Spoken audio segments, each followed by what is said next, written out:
Okay, who knows what a system is? Phones away. What's a system of equations? Girls. What is it? It's a system that has equations. Great, thank you. What is that?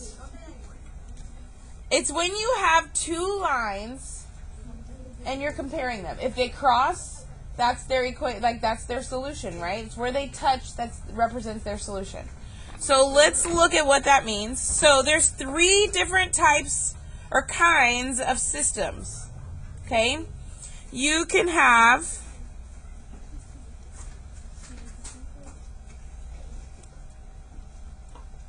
a system that looks like this.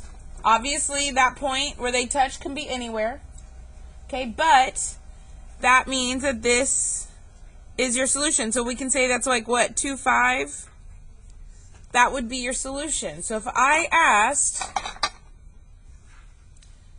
there it is, what's your solution? You would tell me the point, 2, 5.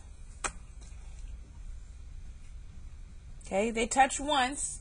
They have 1 point as a solution, yes?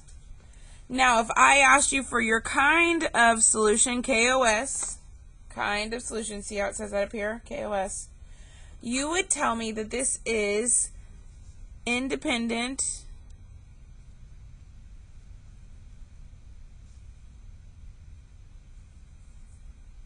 Why can't I spell independent? E-N-D. I put an N, that's why independent. You would tell me this is an independent system, and you would tell me it's consistent.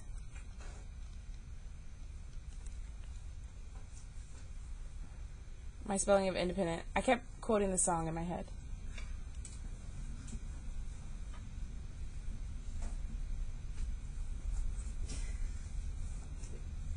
Okay.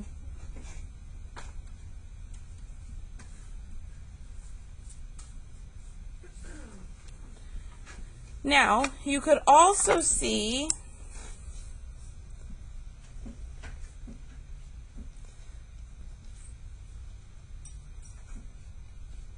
something that looks like this. What do you think that is? No. Well, yes. But it's two lines right on top of each other, right? Yeah. So I just heard two correct answers pretty much. Solution and kind of system. So what would my solution be? An infinite. It's actually infinitely many solutions. Because isn't it technically anywhere it touches? Yeah, because it touches everywhere. So everything on those two lines is a solution. Now, if I asked you kind of solution, you would tell me dependent and consistent system.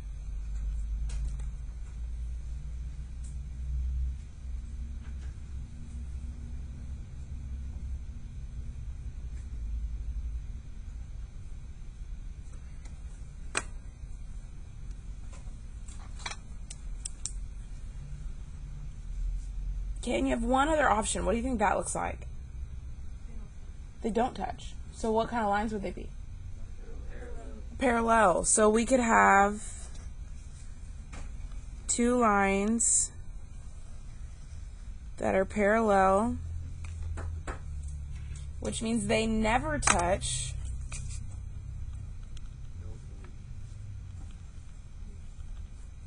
So when I ask you what my solution is, you'll tell me no solution.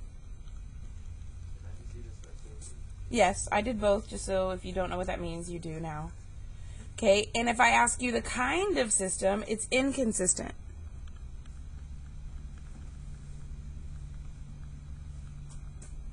It's an inconsistent system. There's a T in there somewhere.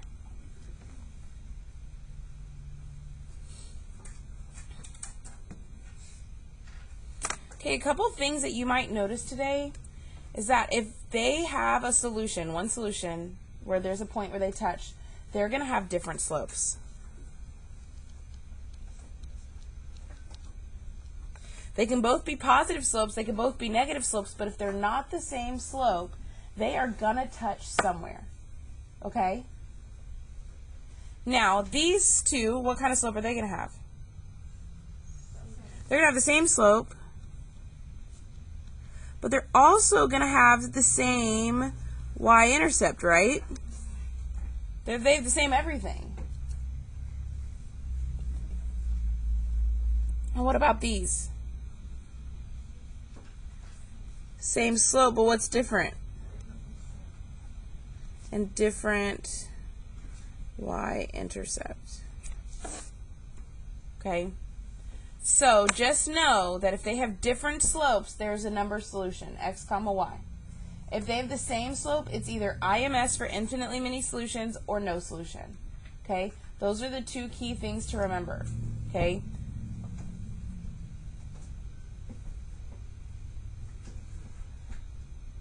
Any questions with that? Okay, so how do we find the x-intercept? Well, just remember we let y equals 0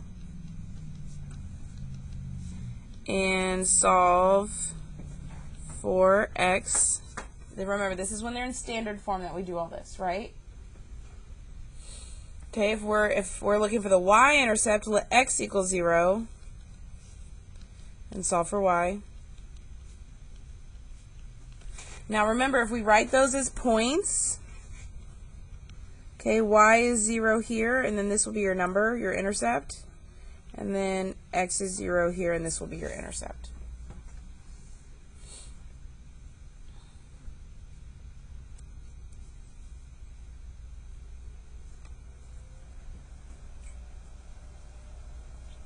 What does HOI stand for? Horizontal.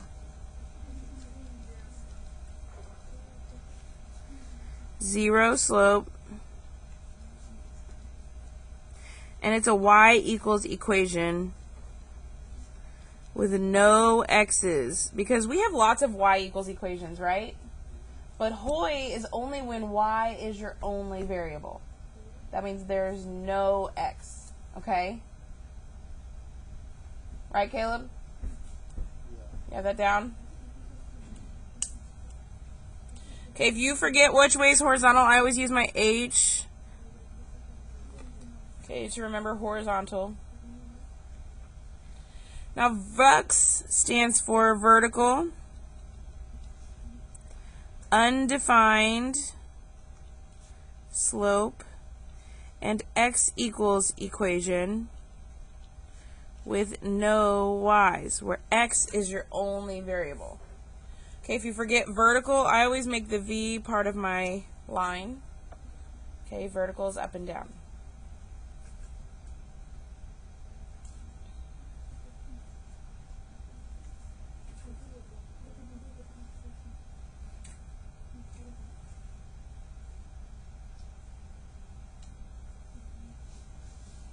Okay, so we're going to start graphing. Okay, because today we're practicing finding the solution from a graph. Okay, that's the whole point of today. So, I'm going to graph two lines, and then we're going to find the solution. So, just a reminder, if you notice, the whole top is in slope-intercept form. Okay, we like those. They're quick and easy to graph. So, -1 or -1 represents what in that first equation?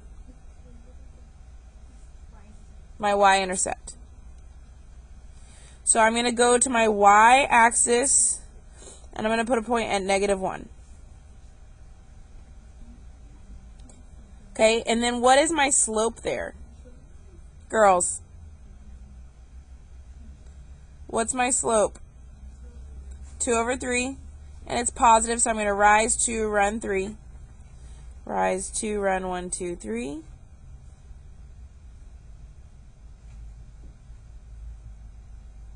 Okay, I'm also going to go down 2, backwards 1, 2, 3.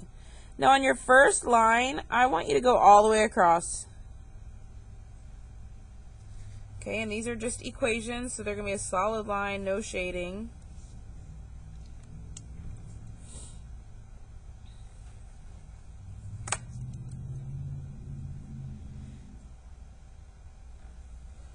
Okay, now on our second equation, what's my y-intercept? Positive 2. And what's my slope? Negative 1 over 3. So I'm going to actually go down 1, right 3. Down 1, right 1, 2, 3. Right away I see where they touch. Down 1, right 1, 2, 3. So I only need to do like 2 or 3 points here, right? Do enough to get a semi-straight line. Do enough to see where they actually touch. Okay? And then draw your line.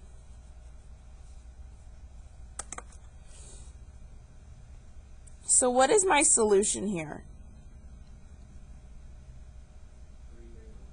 3, 1. Now what is my kind of solution? Independent and consistent. So if you want to put I and C, because you don't want to write out independent and consistent a million times, I will not be mad. Okay? They're big words, used a lot. Okay, so just if you need to come back up here and write this is I and C, this is D and C, and then this is just I, that's fine. Okay?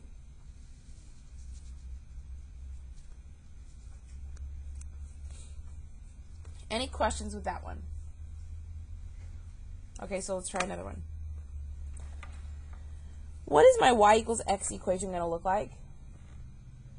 Is that a Hoy-Vux equation? No, why? Because it has both letters. Okay, it has an x and a y.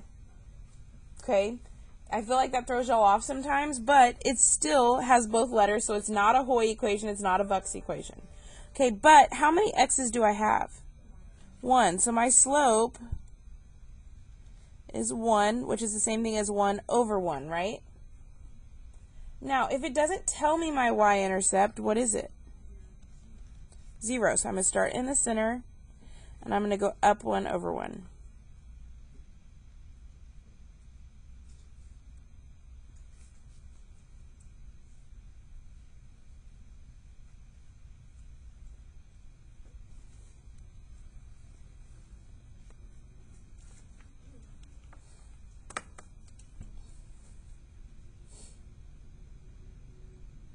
Now, what about my second equation? Is it a Hoy-Vux equation, or does it have both variables? It's a Vux equation, right? Because it's x equals a number, and there's no y value. So what kind of line is it going to be? Vertical, which means up and down. So I'm going to go to negative 3, and I'm going to draw a vertical line.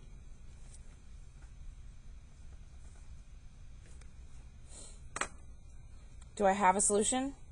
What is my solution?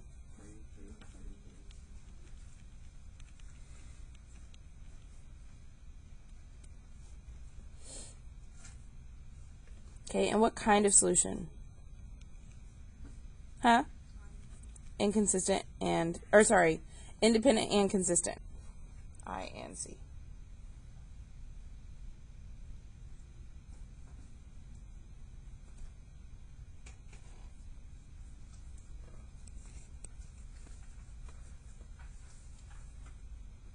Okay, so what about this one? What's my slope? Negative 4. If I had to make that a fraction, what would I do? Over 1, which means I'm going to go down 4, right 1. And what's my y-intercept? 0, because it doesn't tell me. So from 0, I'm going to go down 4 over 1. And I'm also going to go up 1, 2, 3, 4, left 1. And I'm going to draw a straight line. I'm terrible at drawing straight lines, so I'm cheating. Y'all have an ID badge. Those are perfect straight lines. Okay. What about that second equation?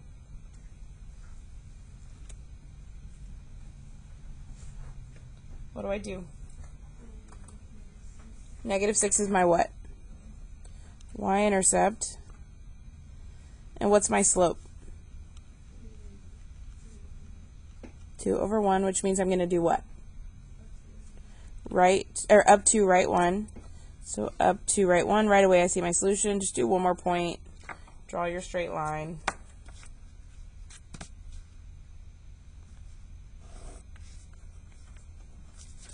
Okay, and what is my solution?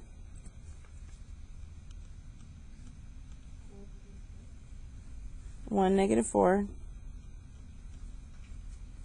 what's my kind of solution? Independent and consistent.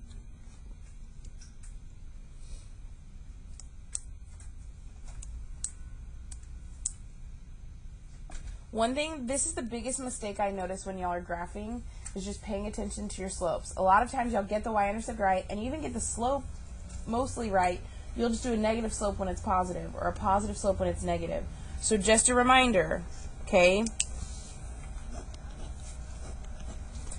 Positive slopes rise from left to right. Negative slopes fall from left to right. Okay?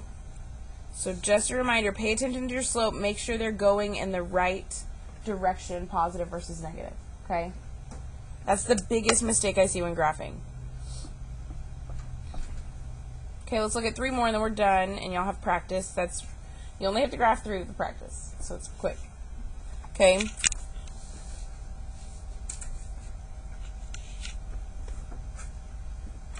Okay, so these are not in, all in slope-intercept form. What form are these first 2 in? Standard. So what do we do? Huh? I can't hear you. Yes, so we're going to plug in zeros. Okay, we also call that what method? The cover-up method, so that way we don't have to solve a billion things. So if I cover up y, that's the same thing as plugging in y equals 0, right? And if I solve for x, what would I do on both sides? Divide by 8. What's 12 divided by 8? Is it a pretty number? So is it worth even writing down? No, because we can't graph it. So let's ignore our x-intercept. Let's find our y-intercept. So my y-intercept, if I divide both sides by what? And what do I get? -3. So I'm going to go to my y-axis and I'm going to put a point at -3. Now, is that all I need to know, or do I need to keep going on this one? Can I graph that line with just 1 point? No, so what do I need? What else can I find from standard form? Slope. Okay? Remember, slope from standard form, just a reminder, we're going to put it over here, is opposite of A over B. So negative A, which would be -8, over B, which is -4. Well, what does -8 over -4 simplify to? +2, which is the same thing as +2 over 1. We like fractions for slopes, which means I'm going to rise to run 1.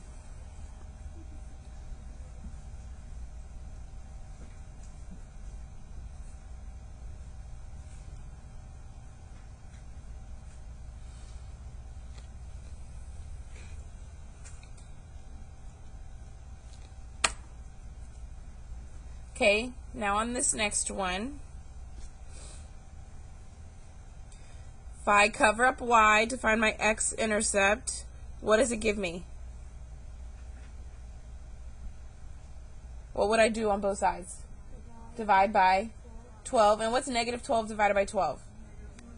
-1. So I know I'm going to go on the x-axis at -1. So then I'm going to cover up x and find my y-intercept. And what would I divide both sides by? -6. And what do I get? +2. Now I'm still going to find my slope, because that helps me knowing what kind of solution I'm going to have. So remember, slope is opposite of A, so -A over B, which simplifies again to +2 over 1. What do we notice about their slopes? They're the same. So I know that this is either going to be infinitely many solutions or no solution. Well, do they have the same y-intercepts? No. So what's my solution going to be?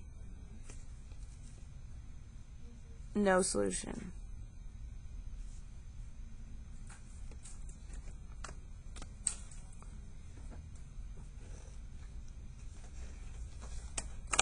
So my my solution here is no solution. Remember that symbol just represents no solution. And what's my kind of system here? Huh? Inconsistent. So if you just put an I, that's okay. This is inconsistent.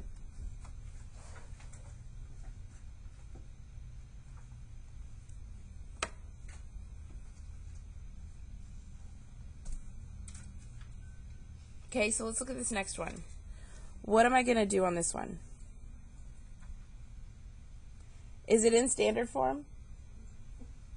No. Is it in slope-intercept form? No. What form do you think it's going to be easiest to get to? Standard form or slope-intercept form? It's going to be easier to get it in slope-intercept form. Why? What would I move? That 5. How do I move that minus 5? If I add 5 to both sides, is y by itself now? Yeah, so now it's in slope-intercept form. So what does that form tell me?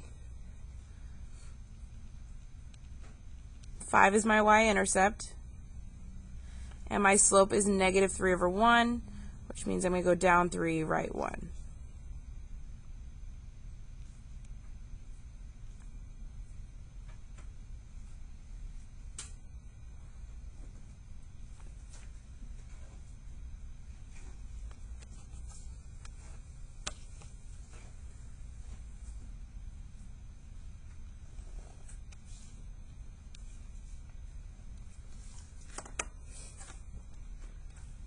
Okay, what form is my second equation in?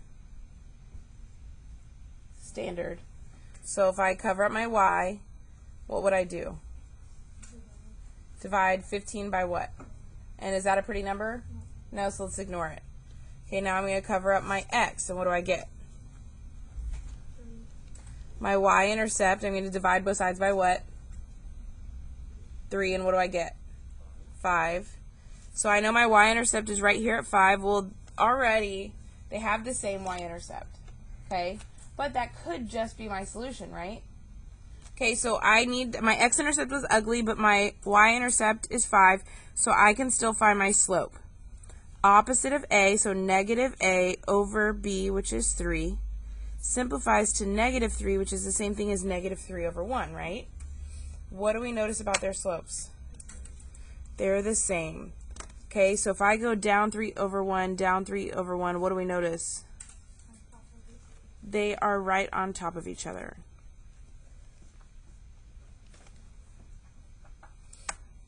The best way to show this when you're using pencil, because I know not everybody has a million different colors like I do, is just to draw the double arrows. Okay, like we did at the top. So what's my solution here? Infinitely many, or infinite solutions, or however you want to word that, as long as it's... Okay, no. So you could put IMS for infinitely many solutions.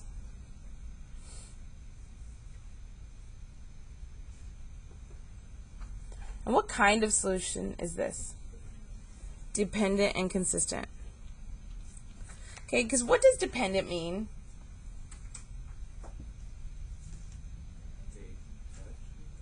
Dependent, just, no, like in real life. You're dependent of your parents, right? Okay, so dependent just shows like if they're right on top of each other, everything's the same. Okay? Your house is the same, your address is the same, so on and so forth. Okay? Everything's the same. They're dependent of each other. Okay, last one. I'm done talking. Okay, what do I need to do here? What form are they both in? Standard. I like the first one because it's super simple. If I cover up y, what's x? X-intercept is 5. If I cover up y, x, what's my y-intercept? 5. Okay, and if I find slope opposite of a, well, if there's no number there, what number can I put? 1. So opposite of 1 over 1 is negative 1 over 1. So it's a negative 1 slope. So if I put a point at 5, 5 down 1 over 1.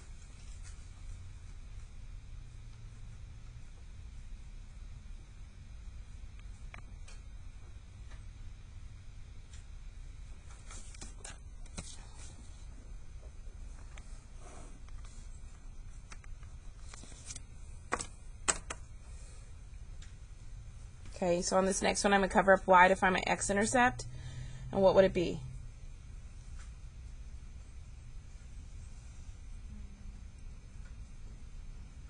Not pretty, so don't even write it down. Okay, what about my y-intercept? Is it going to be pretty? Yeah, and what's it going to be? Negative 10. So y-axis go to negative 10. And then what's my slope? Opposite of a over b, negative a over b. So what's a? So negative 3 over b, which is negative 2, which gives me a positive 3 over 2 slope. So rise 1, 2, 3, run 2. Rise 1, 2, 3, run 2.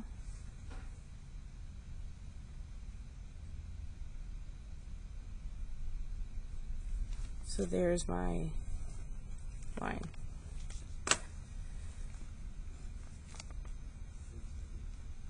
What is it? 6, negative 1. And what's my kind of solution? Independent and consistent.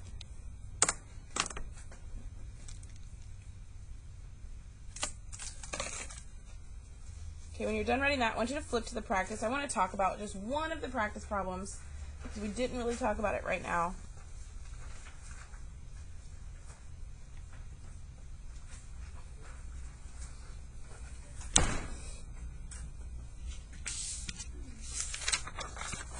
Okay, if you'll notice, this is just your only practice. It's one page, single side.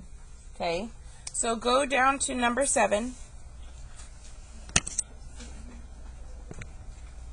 Okay, number 7 is different because I'm telling you we're solving by graphing, and this one says don't graph, don't look in your calculator. So what is the only other way to do it? Yeah, by plugging it in, okay, algebraically. So remember, this point is x comma y. And you have an x and y in both equations. So if you're proving that that's a solution to this system, it needs to make both of these equations a true statement when you plug it in. So I'll do one of them with you. I'll let you do the other one, and then you can decide if it's true or false. Okay, so on this first one, what does y equal? Negative 7 equals negative 2 times x. Well, x is 5 plus 3. That's what I'm saying when I'm saying you're plugging it in. Well, what is negative 2 times 5? Negative 10. What's negative 10 plus 3? Negative 7. Did it work? Does negative 7 equal negative 7? So we just proved that it is a solution to the first equation. Now I want you to prove that it is or isn't a solution to the second equation. Does that make sense? Okay. So you're finishing this. You have plenty of time to finish it today, even though there's only like 15, maybe not even 20 minutes. So you can make sure your name's on it and turn it in whenever you're done.